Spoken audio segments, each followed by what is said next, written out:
چشم فلک نے یہ نظارہ دیکھا ہے کہ ایک بظاہر عام سا انسان جس نے 50 سال کی زندگی ایسے بسر کی کہ چند لوگوں کے سوا اس کو کوئی نہیں تھا جانتا،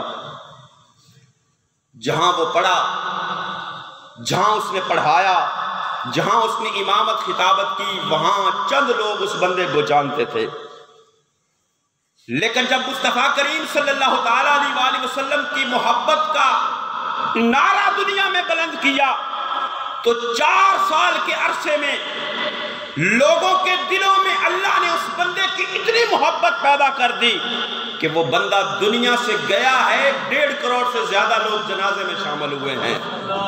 حضرت علامہ حافظ خادم حسین رضوی صاحب 50 سال تک گمنامی کی زندگی ہے، اپنے درس و تدریس میں رہے اور نمازیں پڑھاتے رہے، جمعہ پڑھاتے رہے، لیکن 4 سال جب نام مصطفیٰ صلی اللہ تعالیٰ علیہ وآلہ وسلم کا ڈنکا بجایا،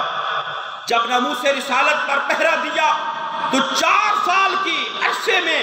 اللہ نے لوگوں کے دلوں میں اس بندے کی اتنی محبت پیدا کر دی کہ پورے پاکستان کے اندر اتنا بڑا جنازہ کسی آنکھ نے نہیں دیکھا۔ یہ جو سارے کروڑ سے زیادہ لوگ وہاں جنازہ پڑھنے گئے تھے، کیا خادم رضوی ان کو پیسے دیتا تھا؟ جو جنازہ پڑھنے گئے تھے کیا خادم رضوی ان کے گھر میں دانے ڈلواتا تھا؟ جو 1.5 کروڑ سے زیادہ لوگ خادم رضوی کے جنازے میں گئے ہیں، کیا خادم رضوی کے ساتھ کوئی رشتہ داری تھی، کوئی تعلق داری تھی؟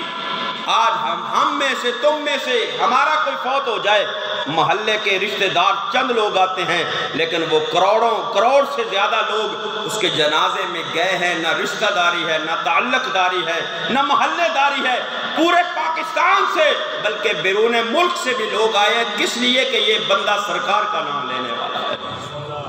یہ بندہ سرکار کا نام لینے والا ہے۔ تو جو نام مصطفیٰ پر بک جاتا ہے پھر اس کی وہ قیمت پڑتی ہے نا، پھر دنیا کی قیمت نہیں ہوتی، وہ اللہ کی بارگاہ میں اس کی قیمت ہوتی ہے۔